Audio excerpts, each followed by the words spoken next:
दोस्तों, ईद उल अज़हा के दिन हैं और हम सब जानते हैं कि दुनिया भर में मुसलमान अल्लाह ताला के हुक्म को फॉलो करते हुए सुन्नत इब्राहीमी की याद ताज़ा करते हैं और इस ईद पर अपनी अपनी बिसात के मुताबिक ऊँट, गाय और बकरे वगैरह की कुर्बानी देते हैं। एक हदीस के मुताबिक ऊँट का गोश्त खाने वाला शख्स दोबारा वजू करे तो क्या इस गोश्त में कोई खराबी पाई जाती है कि जिसके बायस रसूल करीम सल्लल्लाहु अलैहि वसल्लम ने ये हुक्म दिया। और हमारे एक दोस्त ने ये सवाल भी किया कि क्या गाय का गोश्त खाने से रसूल करीम सल्लल्लाहु अलैहि वसल्लम ने मना फरमाया है या इसकी हौसला शिकनी की है या नहीं। आज की वीडियो में इन्हीं दो सवालों की डिटेल जवाब और कुर्बानी के मुतालिक मसाइल आप तक पहुंचाएंगे। मगर हस्बे मामूल आगे बढ़ने से पहले एक याद दहानी करवा दें, अगर आपने हमारा चैनल सब्सक्राइब नहीं किया हुआ तो रेड बटन पर क्लिक करके और बेल आइकॉन को प्रेस करके सब्सक्राइबर जरूर बनिए ताकि ऐसी इंफॉर्मेटिव वीडियोस आपकी रोजमर्रा जिंदगी का हिस्सा बनी रहे। दोस्तों, सबसे पहले तो इस सवाल का जवाब कि क्या ऊंट का गोश्त खाना जायज है और रसूल करीम सल्लल्लाहु अलैहि वसल्लम ने ये क्यों फरमाया कि ऊंट का गोश्त खाने के बाद नमाज के लिए दोबारा वजू करना चाहिए। हमारे यहाँ ऊंट की कुर्बानी का रवाज आम हो चला है। बहुत से मुसलमान ये सवाल उठाते नजर आते हैं कि इस हदीस के मफहूम के मुताबिक ऊंट का गोश्त खाने के बाद नमाज के लिए दोबारा वजू करना चाहिए क्योंकि वजू टूट जाता है,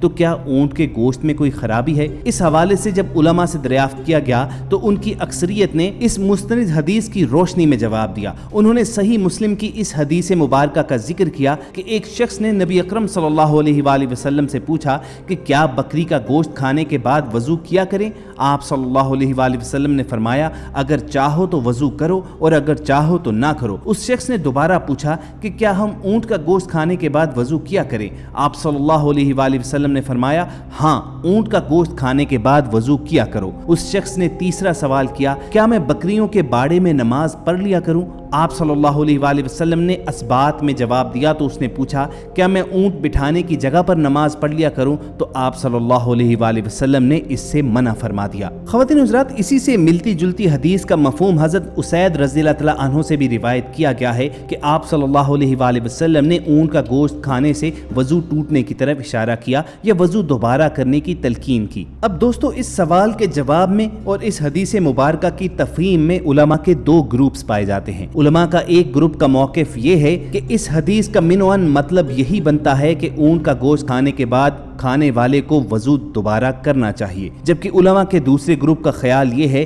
कि चूंकि ऊंट के गोश्त में चिकनाई बहुत ज्यादा होती है, इसलिए रसूल करीम सल्लल्लाहु अलैहि वसल्लम ने इस हदीस मुबारका में वजू करने से मुराद पानी इस्तेमाल करने की तरफ इशारा किया है और ऊंट का गोश्त खाने के बाद हाथ और मुंह धोने की तरगीब दी गई है। इन रिवायात में ऊंट का गोश्त खाकर हाथ धोने और कुली करने का दर्स दिया गया है, ना कि बाकायदा पूरा वजू करने का। जहां तक रहा जवाब सवाल के इस हिस्से का कि क्या ऊंट के गोश्त में कोई खराबी है और या ये गोश्त खाना जायज है या नाजायज, तो आपको बता दें कि ये बिल्कुल जायज है। ऊंट के गोश्त में कोई खराबी नहीं है और इसका सबूत हमें इस हदीस मुबारका ही से मिलता है कि रसूल करीम सल्लल्लाहु अलैहि वसल्लम ने हरगिज ऊंट का गोश्त खाने से मना नहीं फरमाया, बल्कि ये तरगीब दी है कि इसके बाद पानी का इस्तेमाल कर लिया जाए क्योंकि इसमें चिकनाई बहुत ज्यादा होती है और इबादत के लिए आप जानते हैं कि इस्लाम सफाई सुथराई पर बहुत ज्यादा जोर देता है। ऊंट का गोश्त हर लिहाज से मुफीद है और इस बात की कायल आज की मेडिकल साइंसेस भी है। ऊंट का गोश्त आम तौर पर शाज़ो नाज़िर ही मिलता है, लेकिन ईद कुर्बान पर यह गोश्त भी वाफर मिक़दार में दस्तयाब हो जाता है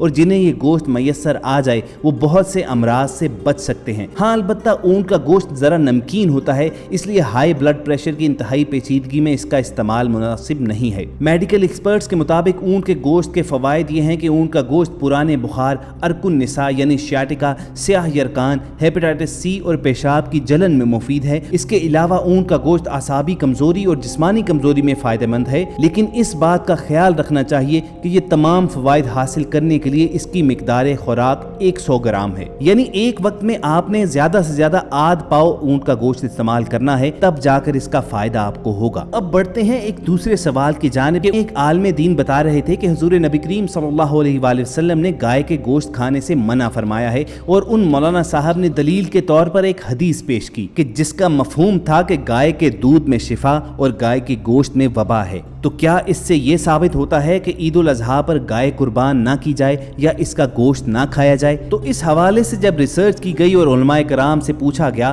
तो साबित ये हुआ कि गाय एक हलाल जानवर है और रसूलुल्लाह सल्लल्लाहु अलैहि वसल्लम ने कभी भी किसी भी फरमान ने इसका गोश्त खाने से मना नहीं फरमाया। बाज लोगों को एक रवायत की वजह से गलत फहमी होती है जिसमें नबी करीम सल्लल्लाहु अलैहि वसल्लम ने इसके गोश्त में बीमारी की तरफ इशारा फरमाया है। दोस्तों, ये एक जिंदा हकीकत भी है और जदीद मेडिकल साइंस भी इस बात का इतराफ कर चुकी है कि ऊंट, भैंस, भेड़, बकरी और दीगर हलाल जानवरों के मुकाबले में गाय का दूध और मक्खन मतवाजन ग़िज़ा और बेशुमार बीमारियों से छुटकारे का सबब बनते हैं, जबकि इसका गोश्त कोलेस्ट्रॉल वगैरह की ज्यादती की वजह से ज्यादा मेहनत मुशक्कत ना करने वाले लोगों के लिए कई बीमारियों का मूजब बन सकता है और इसी जानिब रसूलुल्लाह सल्लल्लाहु अलैहि वसल्लम ने इशारा फरमाया था। इस फरमाने सादिक को जदीद मेडिकल साइंस भी तस्लीम करती है कि गाय का गोश्त कोलेस्ट्रॉल की ज्यादती और अपनी गर्म तासीर की वजह से वो लोग जो मेहनत मुशक्कत के आदी नहीं हैं उनके लिए मुख्तलिफ बीमारियां ला सकता है। पूरी उम्मीद है कि इन दोनों अहादीस से और उलमाए कराम के मौक़िफ़ से आपके जहन में मौजूद कन्फ्यूजन का खात्मा जरूर हो चुका होगा। लेकिन अगर आप इन मामलात पर हमारी रहनुमाई करना चाहते हैं तो हमारा कमेंट सेक्शन हाजिर है, आपके जवाबात का हमें इंतजार रहेगा। इसके अलावा अगर आपके जहन में कुछ और सवालात पैदा हुए हैं तो वो भी आप हमारे साथ शेयर कर सकते हैं। हमारी टीम की कोशिश होगी कि जल्द अज जल्द इन मामलात पर रिसर्च के बाद और उलमाए कराम से मौक़िफ़ लेने के बाद आपके सामने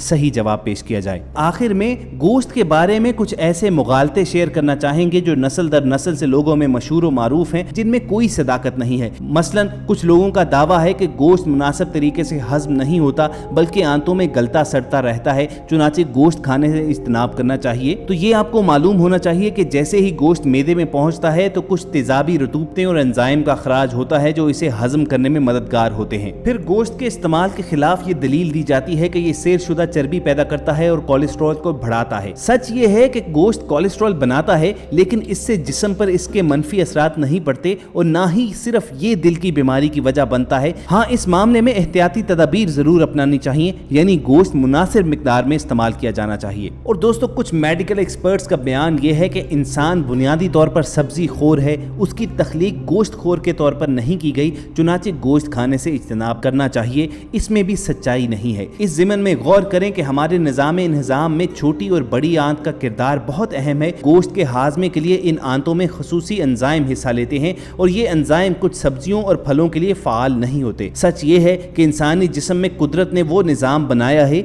जो गोश्त को हजम करता है। और अभी भी अगर आपके जहन में कोई कन्फ्यूजन मौजूद हो तो ये जान लीजिए कि हमारे प्यारे आका हज़रत मोहम्मद सल्लल्लाहु अलैहि वसल्लम को गोश्त खाना बेहद मरगूब था और चूंकि ये हमारे प्यारे आका हज़रत मोहम्मद सल्लल्लाहु अलैहि वसल्लम की मरगूब ग़िज़ा थी तो ये बात आपको जान लेनी चाहिए कि गोश्त खाना निहायत आला दर्जे की ग़िज़ा है। दोस्तों, इसी एक नुक्ते पर हम आज की वीडियो का इख्तिताम करते हैं। हमें पूरी उम्मीद है कि इस वीडियो से आपकी इन्फॉर्मेशन में जरूर इजाफा हुआ होगा। अगर आप ऐसी ही मालूमाती वीडियोस फ्यूचर में भी हासिल करना चाहते हैं तो रेड बटन पर क्लिक करके और बेल आइकॉन को प्रेस करके सब्सक्राइबर बनना मत भूलिए।